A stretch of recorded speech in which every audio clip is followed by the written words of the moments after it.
Hi everyone, Chef Mark with Appliance Factory and Mattress Kingdom.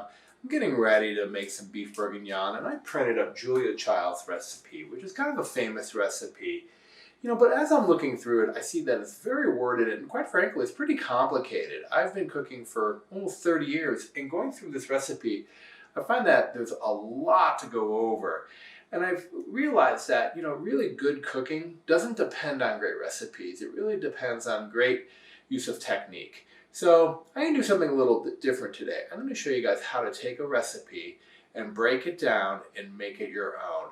Ultimately, the goal here is to be able to cook without recipes, using technique and letting the technique dictate how you use the ingredients. But ironically, learning how to cook without recipes starts with great recipes that you've developed on your own. So I got some tips and tricks. Let's get started. Okay, so I'm reading through the recipe. I'm going to read through the entire recipe first. And one of the keys to a great recipe is having all of your ingredients in the order that it's going to go into the pan. So I read through this, and this is actually pretty close, but I want to add the oil before I add the bacon. So I want to make sure that I have that. And it says here, with all these words, in a large Dutch oven, heat the olive oil over glistening heat to medium-high, add the bacon, so on and so forth. All of that means I'm going to saute my bacon. And when I saute my bacon, the technique of sauteing is to preheat your pan, add some fat, in this case I'm using olive oil, and then go ahead and add the protein or vegetable. And then having read through this, use several paper towels to dry the beef. If they're not dry, they won't brown. It's a nice little note. But once you read that once, you don't necessarily need that detail every single time. So what I'm going to do here is I'm going to saute the beef in batches. And of course, my handwriting is terrible, but it doesn't really matter because I'm going to go back and I'm going to clean this up a little bit. Then I'm going to remove, it says here to remove, so I'm just going to make a note of that. And then I'm going to saute the veggies. Again, saute is that technique where I preheat a pan, add fat, and go ahead and then under high heat cook things. So with saute, it really just kind of goes ahead and takes a lot of these words and breaks it down into one word. Here I'm sauteing in a large Dutch oven, so I might just put Dutch oven, right? And at the bottom here, I have a bunch of vegetables, a bunch of liquid. I have red wine, beef stock, tomato paste, and I'm going to braise. What braise means is a wet cooking method where I have, I put a lid, I combine everything, I put a lid on it, I stick it in the oven, and it wants me to cook at 350 degrees for 30 to 40 minutes. So there we go. I do the same thing when I'm baking. I just put in the time / the temperature and the time, and that way I can reduce a lot of the words. All right, so I'm going to go through the entire recipe here. I'm going to make these notes before I move on to the next step. Okay, next step here with this particular recipe, here we have 3 different steps. We're doing the beef, the onions, and the mushrooms. Of course, the onions and the mushrooms are the traditional garnish for beef bourguignon. I've read the entire recipe, and as I'm researching it, I've discovered that. Now, where I get confused is here's the instructions for the beef, or here's the ingredients for the beef, and I'm going to move everything back into order. But way over here is the instructions on how to make the beef.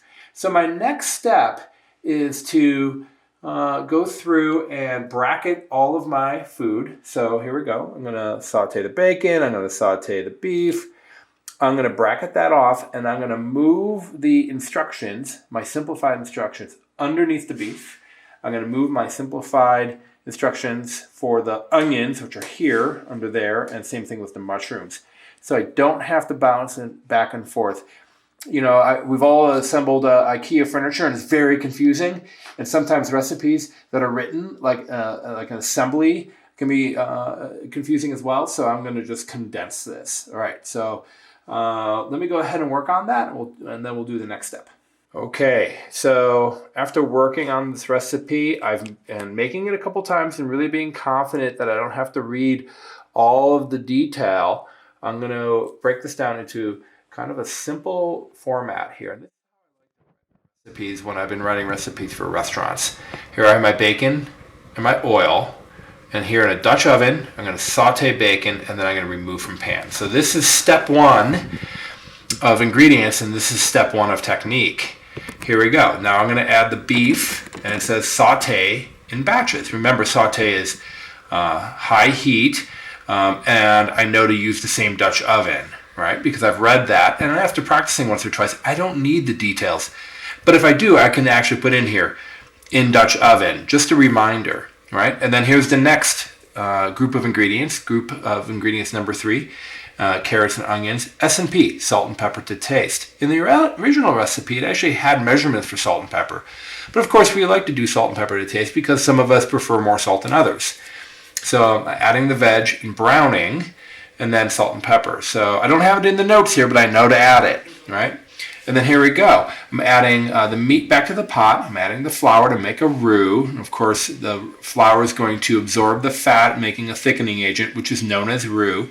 There's another one of those technical terms, but with a little practice, we can skip an entire 2 paragraphs of reading, and then add wet. So that's just my reminder to add my red wine, my beef stock rather, and tomato paste, which is also a thickening agent.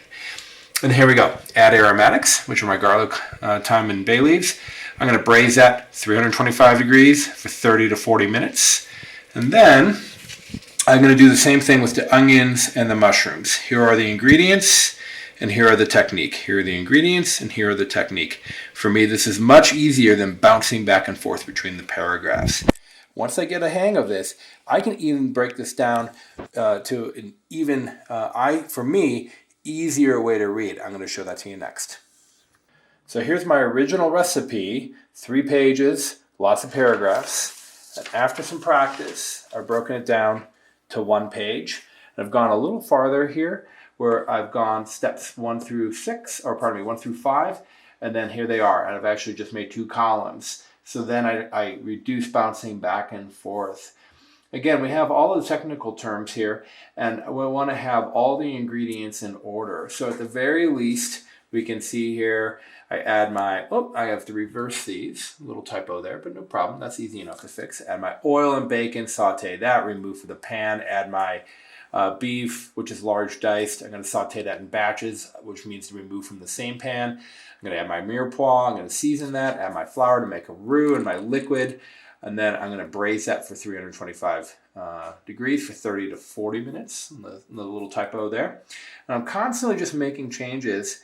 And then when I'm done with this, the next time I make beef bourguignon, I might know which are critical and non-critical ingredients. What that means is, let's say I don't have carrots, but I have celery, and I sub that out. Is that going to change the flavor to the point where it's going to be a very different recipe? No, not really. Or maybe I like to add it and have traditional mirepoix. And this gives you an opportunity when you have such a basic recipe, utilizing those technical terms like saute and braise. That's a lot easier to cook. And although this recipe takes the same amount of time, as far as the cooking is concerned, it might actually be a little quicker in that you don't have to read the entire recipe every time you want to pull this out. So I do this almost every time I make a recipe. I go through and I write it in my own shorthand, giving me an opportunity to move through the recipe much quicker, which gives me an opportunity to memorize it, and therefore I don't have to open the recipe book every time it's time to make dinner.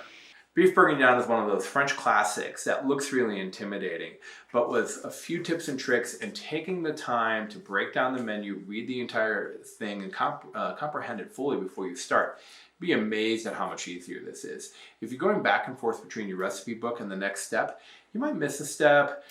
Something could burn or stick, and then, dinner's a disaster. But the good news about cooking is that most everyone I know, we eat every day, right? I even eat 3 times a day.